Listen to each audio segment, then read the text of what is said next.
to Be Rich, and we're into a new section, which is the attitudes that stand between us and money. Now, the premise or the whole reason why I do what I do is just really to help those who are following me to see what I do on a regular basis to be successful. And one of those things is to read.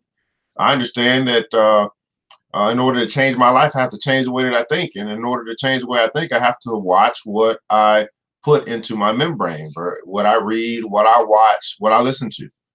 And so those things are called choices. You have a choice of what you read. You have a choice of what you listen to. You have a choice of what you watch. You have these choices. And sadly, too often we choose things that bring us negativity. We choose things that bring us stress. We choose things that bring drama into our life. And so it's a weird phenomenon that we seem to be attracted to these things that don't bring equity, don't bring treasure, don't bring joy, or don't bring peace, but yet we are almost um, oblivious to the fact that we are influenced by what we put in front of our ears and our eyes. Regardless of how old you think you are, how strong you think you are, you and I are all influenced by what we put in front of our eyes and ears. We're influenced by who we hang around. We're influenced by these things. And so it's really a decision that I made in my life to read on a regular basis. It's a decision that I made in my life on what to read when I do read on a regular basis, and to be consistent, to create a habit of changing the way that I think, especially as you guys know, my main topic is money. Um, Money in our community, money in the world, the topic of money is taboo to people who don't have it. It's a fluid conversation to pretty much for those who have. They don't have a problem talking about money, or talking about earning it, or talking about getting it, or whatever. But for those who don't have it, I think that there's a shame, there's a guilt, there's self-esteem issues, all these things. So I just said, you know what, I'm just gonna talk about money. I'm gonna make it okay, to talk about money. And what I found is that the more that I talk about it, the more that I bring about it. The more that I not, it's not about a focus on money. It's just understanding that money is important. Would you agree that money is important? I mean, it is a major topic. It is a major conversation. It is a major subject. It's not something that you should minor in. It's not something that you and I should overlook. And it's not even that we really, it ain't even that we overlook it. It's just that we've never been taught. I mean, most people have just simply have never been taught about money. And so here's a beautiful thing that you can teach yourself. Here, that is probably the most beautiful thing that you can teach yourself. See, my $1 million mentor, my cyber mentor, says this, that formal education will make you a living.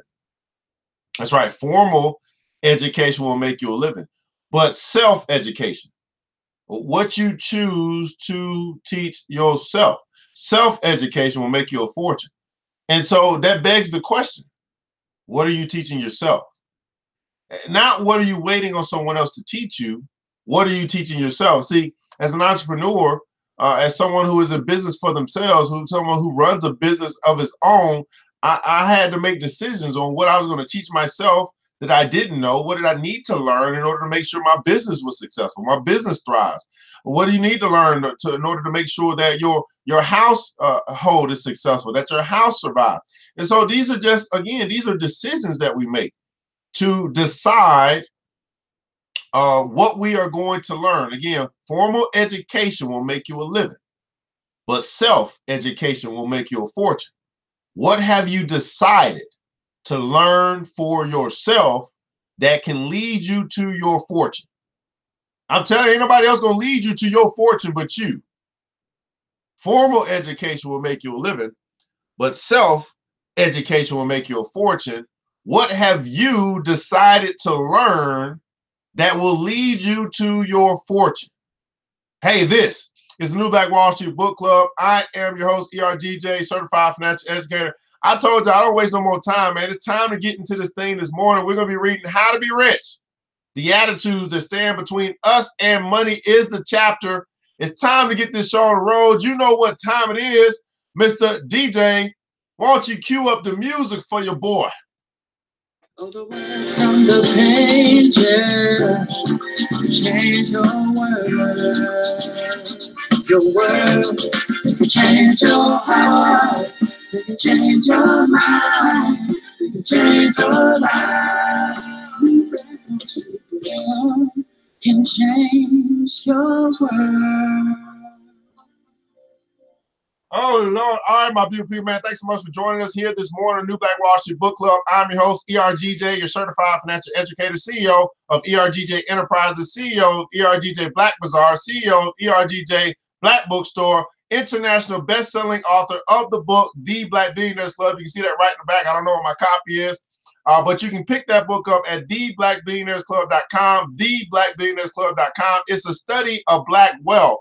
It's a study of the 12 richest Black people in the world today and how they built their wealth.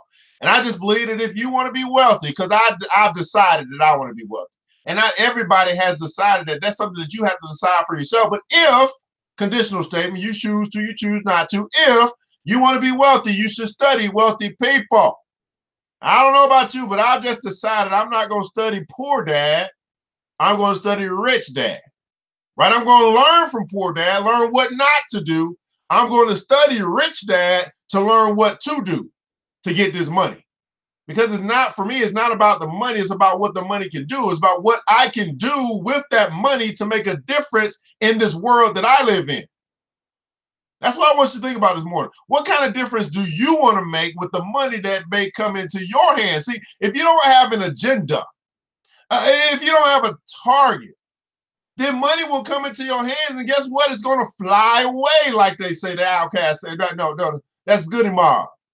If you don't like what I say, fly away. And that's what the money does. It may come into your hands, but you don't have an agenda. You don't have somewhere for it to go. It will fly away. How many guys have had some money come into your hand, and then you, lo and behold, you look 3 months, 6 months, a year later, all that money has flown away. Where did it all go? What did you do with it? Well, today, guys, we're going to be picking up in the book, How to Be Rich. How to Be Rich. Right? Compact wisdom from the world's greatest wealth builders. And again, my question that I always ask this morning is, if you hear about this book, when do you plan to get it? Now, I do got about 10 copies of this book available, $15. I tell people, man, it's a $15 investment into you. And if you want to make a $15 investment into yourself, well, what do you expect to get? What type of return do you expect to get? I mean, you haven't got the book yet? Delay, procrastination, wait, one day soon, all this stuff that we do to prevent, to what they call self-sabotage, to sabotage ourselves from getting to the things that we say that we want, but we're not willing to do the things that's necessary to get it. So you pick this book up, all you gotta do is inbox us, let us know you want to get this thing. We'll get the thing out to you ASAP. Rocks $15 investment into you. Also, in case you don't know, there is a club. It's called the Black Billionaires Club, and we are running and open for business. You just missed the cutoff for the $10 open enrollment yesterday, but that's okay. If you still want to join the Black Billionaires Club, you still want to roll with the big dogs, you still want to walk away from the crowd of broke and get to the people who are serious about winning with money, well, you can do that by going to theblackbillionairesclub.com. It's now a $20 decision. I'm not playing with procrastination. You keep waiting, you're going to keep paying more.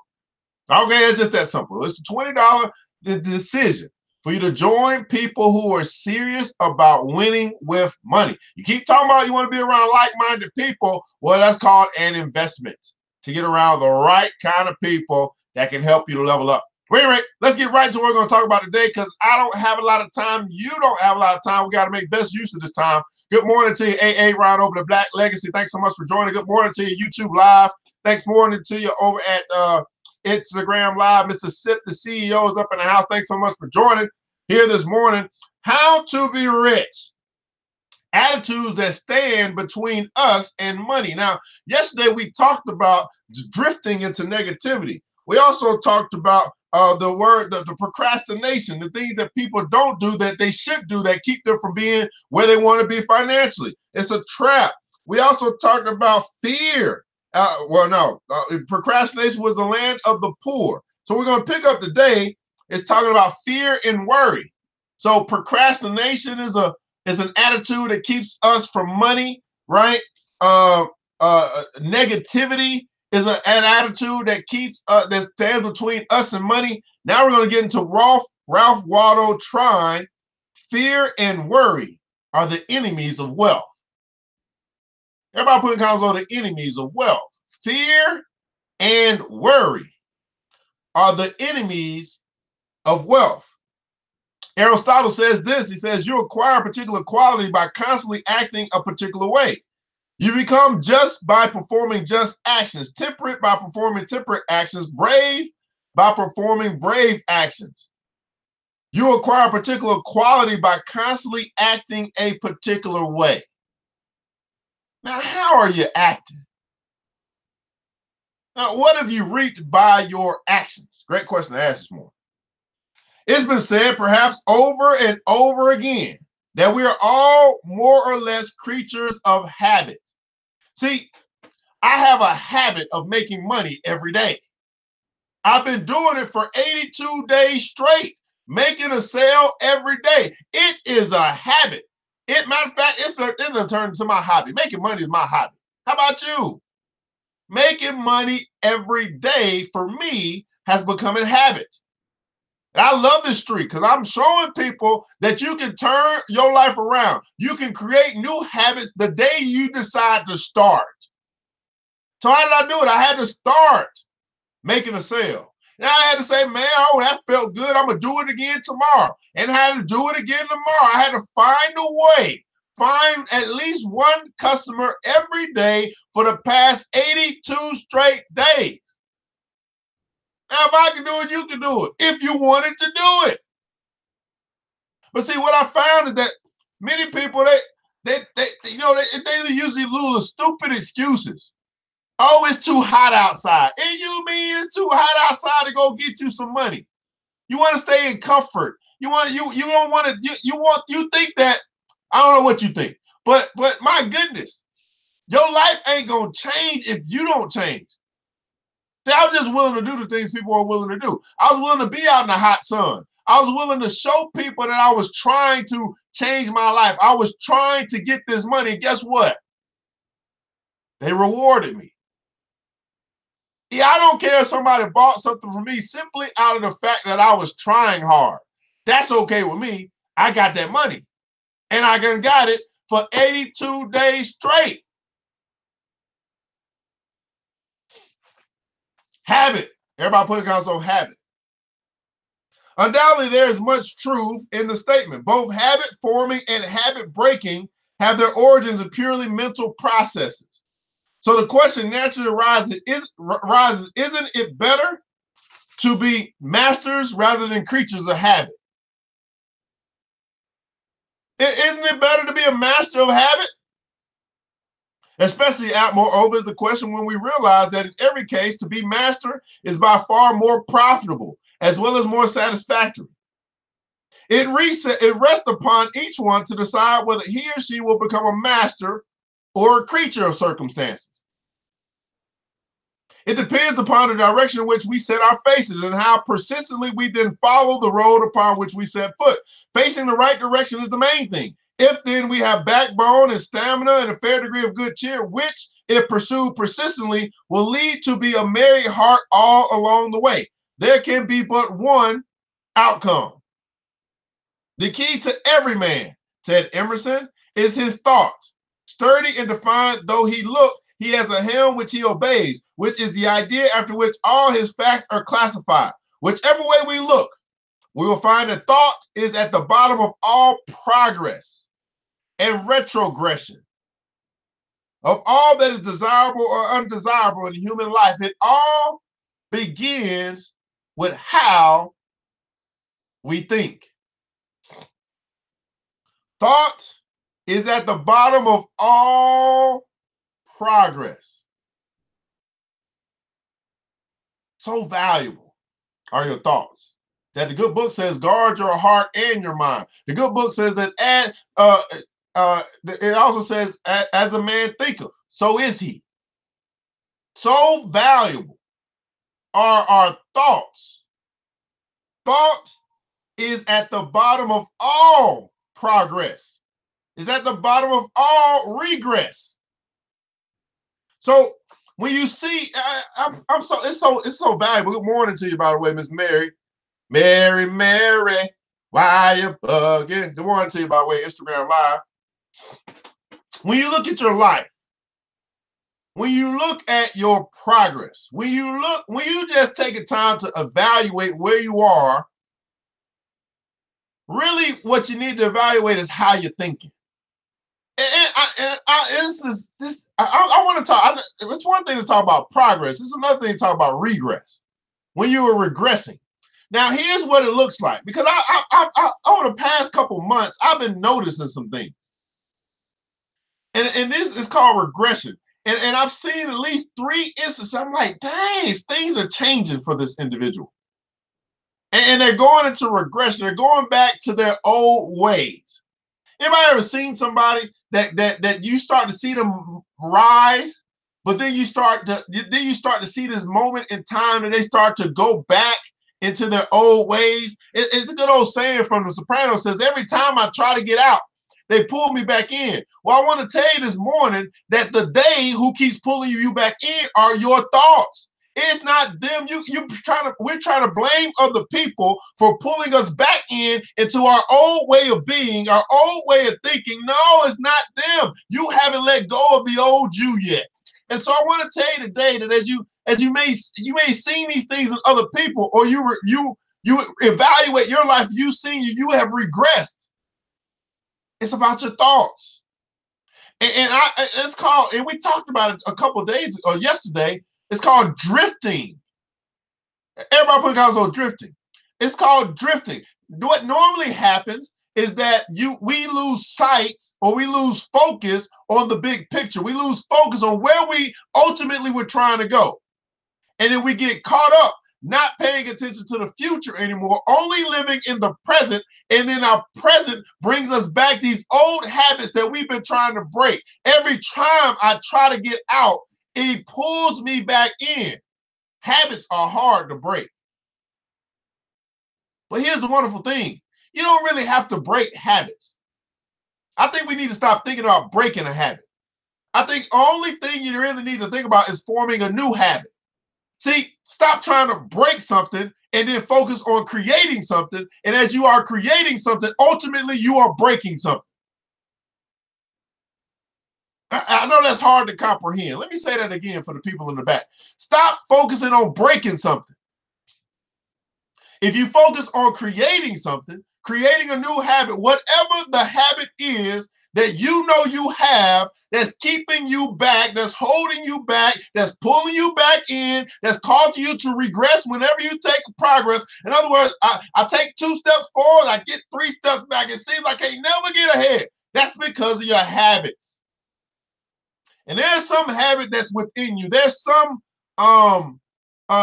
philosophy that you hold that is keeping you back from the very success that you want. And you have recognized it. And you've been saying to yourself, man, I'm going to break this. No, you're not. You don't break habits. You just create new ones.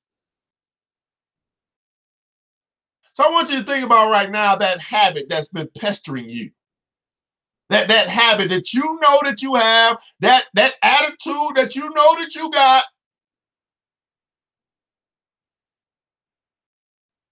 And I want you to think about whatever the opposite of that is. What is the opposite of that attitude or that habit or that thing? What's the opposite of it? And I got to ask you today, will you create that? It's called change and focus. Will you create that? Will you create the opposite of that which it is that is keeping you or holding you back from leveling up to where you know you want to be? Now, for most people, they have a habit of procrastination. Yesterday, we had a deadline. We had a deadline for midnight for people to make a decision to join before the price of membership doubled. Guess what? We got a lot of people that procrastinate. I'm going to do it. I'm going to get it done. Yes, I mean, I'll remember. I'm going to set my alarm. I'm going to put it on my calendar. And they still didn't do it. Matter of fact, we had one lady that signed up at 12:07. And she's lucky I was asleep. Because I would have hit that midnight thing. But I said, oh, I'll just do it in the morning. No big deal. You know, but this is what we have. We have people that always procrastinate. They always wait to the last minute or beyond the last minute. And they always find themselves on the outside looking in. So if you have a habit of procrastination, you're not going to break that habit just by simply saying, I'm not going to procrastinate no more. How do you break that habit? You have to create a habit of acting. You have to create a habit of doing something now. You just got to start with the first thing and keep doing it, keep doing it, keep doing it. Say, man, I ain't waiting no more. This thing came up. Let's do it. I don't even think about it. Let's just do it. Just make a decision and go. Everybody put it on, so go. Just make a decision and go. Now, I know that sounds a little bit easier to do, but it really is that simple. It's just uneasy for you because you got a habit of procrastinating. You got a habit of overthinking. You got a habit of waiting to the last minute. You got a habit of thinking that you got time. You got these habits. We all got them. I'm just simply asking you to recognize the habit that you have, to accept it. First, you got to be honest. Everybody putting also be honest. You first got to be honest. Don't you know how many people simply can't be honest with themselves? They simply won't be honest. And so they'll never recognize because they won't first be honest and say, this is what's going on. This is a part of who I am. This is my character. This is my philosophy. This is how I think. This is how I treat people. They won't even be honest with themselves. That's the first step. You first got to be honest. You got to first admit that you got a problem. And we all got problems. Let's just be honest. We all got something that we can improve. We all have some little issues here and there, somewhere in our life. We all got a little problem. Don't worry, you got to be honest. Are you willing to be honest with yourself? I'm not asking you to be honest with anybody else. You can lie to everybody else as much as you want. I'm talking about when you get in front of that mirror and you start looking at your life, you start evaluating where you want to be. And I want you to first be honest about where you are and who you are. Can you do that? Can you start there? Can you just start with truth? Can you start with honesty? Can you start there? Now, once you be honest and admit who you are and where you are right now, then you can begin to what I call project. Everybody put a console project. First, you got to be honest about your current state of condition. Next, you can project about where you want to be. Okay, here's where I am. Here's where I want to be. And now you got to figure out what's that difference. Like, okay, well, who do I need to become in order to get to where I want to go? It all starts with being honest, though, telling the truth. Then you can project, okay, here's where I want to be, and here's who I want to be, who I plan to be, who I'm going to be. And then there's a gap.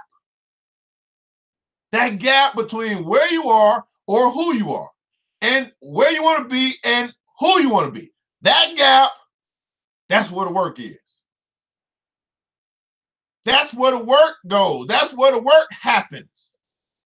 Got to work on yourself. See, my good friend, my mentor said that people will work harder on their job than they do on themselves.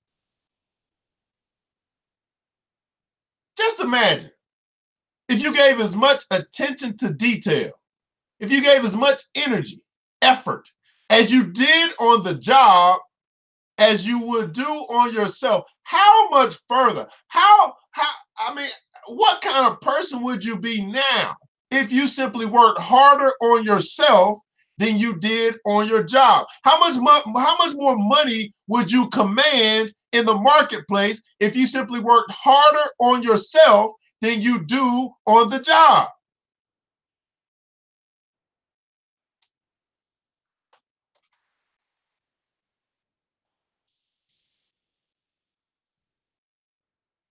Whichever way we look, we will find that thought is at the bottom of all progress and regress. And of all this is desirable and undesirable in human life, as within, so without. It is simply a matter of sequence. It follows the elemental law of cause and effect. Fear is not natural. Everybody put it in the comments below.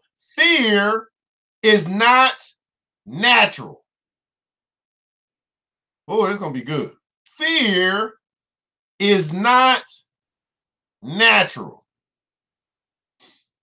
That we have the power to determine what types of thought we entertain and live with is one of the tremendous facts of human life.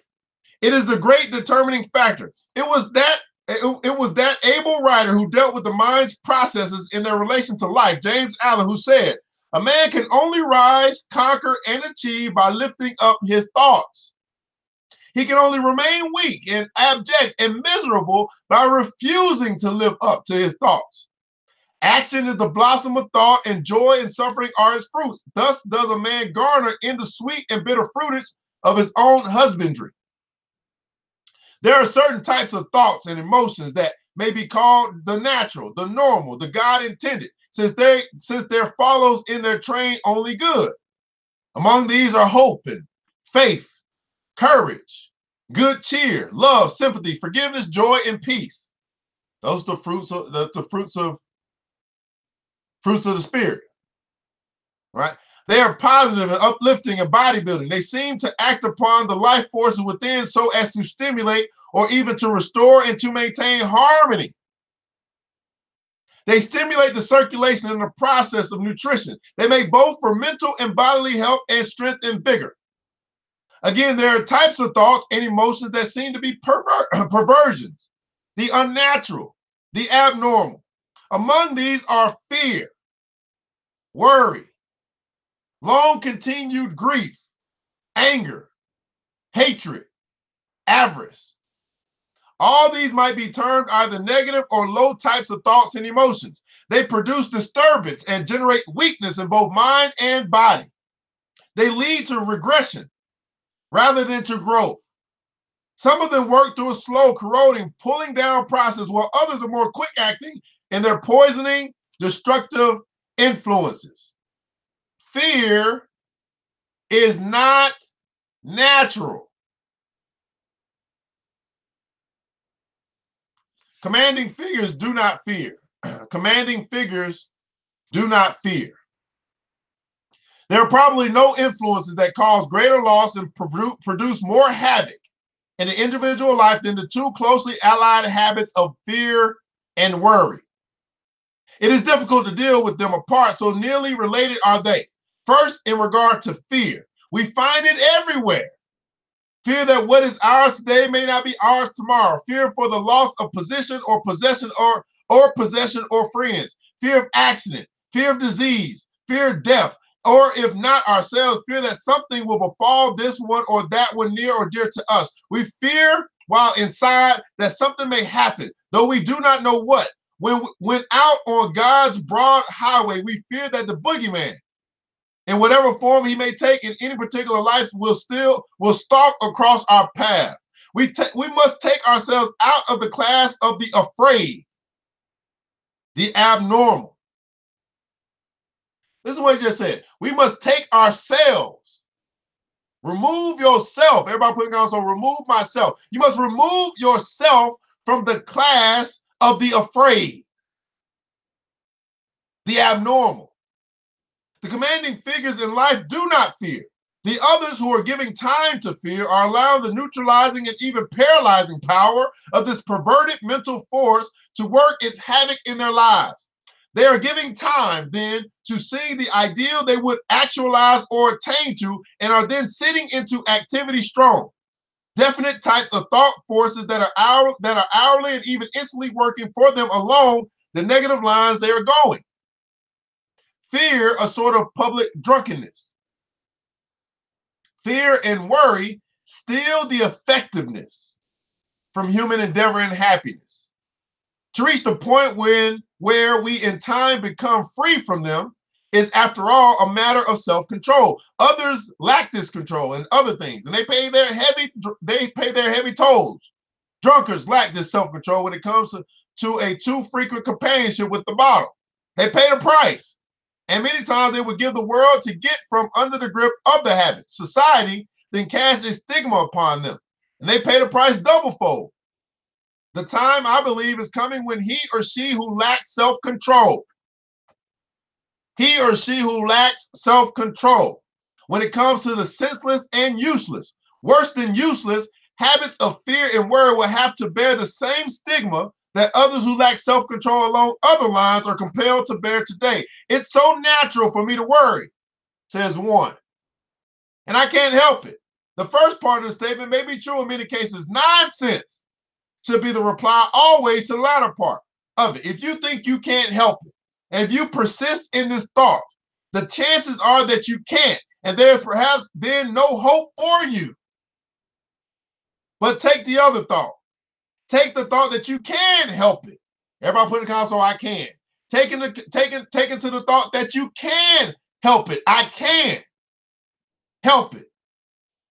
Realize once and for all that you can and determine that you will. And if you keep your mind true to that idea and to that purpose, it is simply a matter of time. Oh, I like that. It's simply a matter of time until you have taken yourself entirely out of the class of the afraid, the get nowhere class. We habitually concern ourselves with so many things that we really need not concern ourselves with. How many guys know that's true? That we concern ourselves with things that we need not concern ourselves with. And a good old prayer says, God, grant me the serenity to accept the things I cannot change. How many guys right now, how many guys habitually concern yourselves with things that you cannot change? God, grant me the serenity to accept the things I cannot change. Why would I spend my whole day concerning myself with something that I cannot change? God, grant me the serenity, the peace of mind to accept that which I cannot change. Courage to change the things I can. All I need to do, all I need to concern myself with, all I need to put my thoughts onto are the things that I can change. Now, what's something that you can change? You can change the way that you think. Pick up a good book. You can change that. You can change your attitude. You can change your perspective. You can change your direction. You can change some things. I'm trying to tell you this morning, if you simply decide to focus on that which you can change and stop concerning yourself with the things that you can't change. Stop worrying about it. Stop thinking about it. Who cares? You focus on what you can change. Now, what am I simply saying? Take control of your own life and stop trying to control others. Let me say that again for the people in the back. Take control of your own life and stop trying to control others. You can't control them. You can't change them. I know you are concerned. I know you care, but you can't change them. Matter of fact, how in the world do you expect to change somebody else when you ain't even changed yourself? Oh, Lord. How do you expect to change somebody else when you can't even change yourself? That's pretty stupid. Silly, foolish, simple, idiotic, ridiculous. Giving everybody else advice that you won't even follow. You trying to change other people and you can't even change yourself. Why would anybody even listen to you anyway? We concern ourselves with so many small matters of mere detail instead of concerning ourselves primarily with the fundamentals and allowing the matters of detail to fall in place naturally and of their own accord. The one given to fear or worry concerns himself or herself with 100 things every day, and some even every night, that there is not the slightest reason for concerning oneself with at all. In a simple, homely way, John Vance Cheney put a great truth along this line when he said the happiest heart that ever beat was in some quiet breast that found the common daylight sweet and left to heaven the rest. Good question this morning. What is it in your thoughts, in your mind, in your spirit? Good morning to you, Danto. That you simply need to let go. What is it? And I really want you to consider this, think about this, and put something in the feed this morning. Because we tackling something this morning. See, y'all don't wake up to be entertained. Y'all woke up to be empowered. You woke up this morning, you tuned in this morning because something was going to happen. And I believe that right now we're at that moment. What is it that you simply need to let go? Again, he said he found a common daylight sweet and left to heaven the rest. What is it that you simply need to give to God? You need to let heaven handle. You think you have to be so in control, and this thing right here, it may be a person, it may be their problem, maybe their issue. I don't know. It's something that you are trying to control, which you have no business trying to control. It's something that you are concerning yourself with that you have no business concerning yourself with. God, grant me the serenity to accept. What is it that you need to accept this morning, today, or whenever you may watch this, and leave it to heaven. Give it to God. Let it go. God, grant me the serenity, the peace of mind to accept the things I cannot change, and courage to change the things I can, and wisdom to know the difference. This is the New Black Wall Street Book Club. 30 minutes a day to change the way that you think. 30 minutes a day to keep broke away. Today we talked about two enemies of wealth. Fear and worry is keeping you broke. Fear and worry keeps you broke.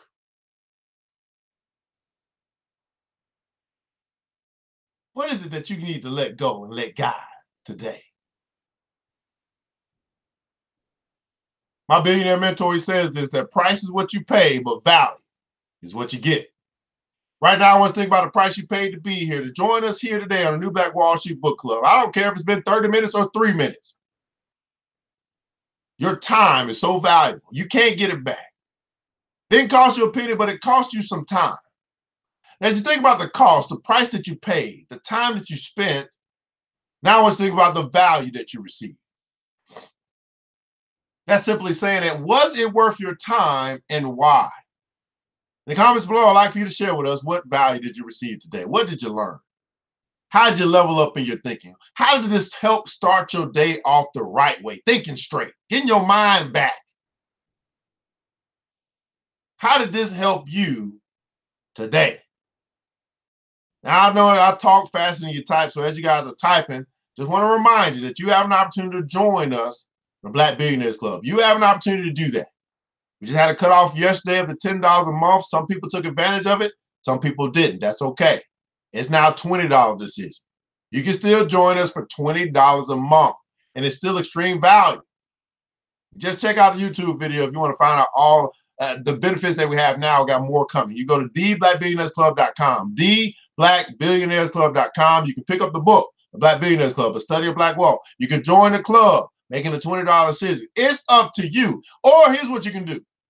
Hey, here's something else you can do. You can keep doing what you've been doing and keep getting what you've been getting. I think that's another option for you. That's what most people are going to choose. I'm just going to keep doing what I've been doing. I'm going to keep getting what I've been getting. That's what most people are going to do. That's the 95%. I'm not concerned with talking to the 95% of people who only talk about changing but never do anything to change. I am trying to find those 5%ers. That's what I'm looking for. I'm looking for the 1% that's going to rally together and we're going to change the world. That's what I'm looking for. I'm not looking for everybody. I'm looking for the few who know how important it is to work together. What value did you receive today Was it worth your time to join us in New Black Wall Street Book Club, and why?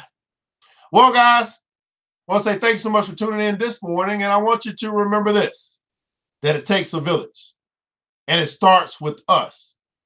It starts with a man or woman looking in the mirror and deciding they're going to be the change they want to see. Let's build, people.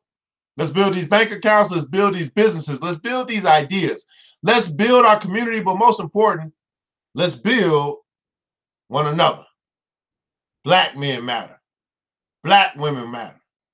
Black dollars matter. It's time for a revolution. We all we got. But guess what? That's enough. I pray to God to preserve each and every one of you, that you woke up this morning with a goal and you'll go crush that goal.